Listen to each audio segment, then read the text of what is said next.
semuanya, apa kabar? Pada kesempatan kali ini kita akan belajar mengenai listrik dinamis dalam kehidupan sehari-hari. Pada pembelajaran kali ini, adapun kompetensi dasar yang harus tercapai adalah sebagai berikut.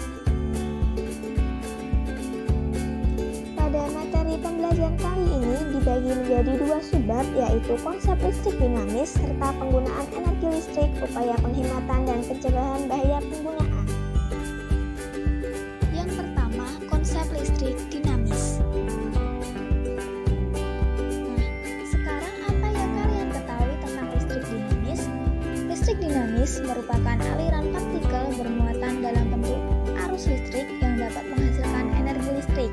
Muatan listrik yang berpindah atau mengalir pada kabel akan menimbulkan arus balikan atau arus listrik. Sekarang, bagaimana cara arus listrik dapat mengalir pada suatu rangkaian? Arus listrik ini dapat mengalir pada suatu rangkaian karena pada ujung-ujung rangkaian terdapat potensial listrik. Besarnya arus listrik yang mengalir dapat dihitung dengan menghitung besar muatan listrik yang mengalir pada rangkaian setiap detiknya. Setelah dijelaskan sebelumnya mengenai arus listrik yang mengalir pada suatu rangkaian, maka secara matematis, besarnya arus listrik yang mengalir pada suatu rangkaian dapat dinyatakan dengan I sama dengan I per T, dengan I adalah arus listrik, Q adalah muatan listrik, dan T adalah waktu. Dalam suatu rangkaian listrik tidak dapat dipisahkan dari yang namanya hantaran listrik. Ada yang tahu apa itu hantaran listrik?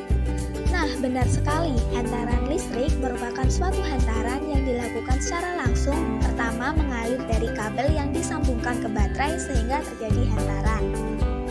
Berdasarkan sifatnya, benda yang mampu menghantarkan listrik dibedakan menjadi tiga. Yang pertama, konduktor listrik, yaitu benda yang mampu menghantarkan listrik dengan baik. Contohnya, tembaga, perak, dan emas. Dan pada gambar diberikan contoh tembaga pada kabel. Selanjutnya, isolator listrik.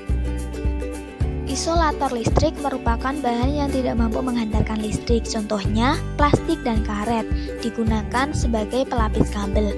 Terakhir, semikonduktor listrik, yaitu bahan pada suhu rendah bersifat isolator dan pada suhu tinggi bersifat konduktor. Contohnya, silikon, karbon, dan germanit.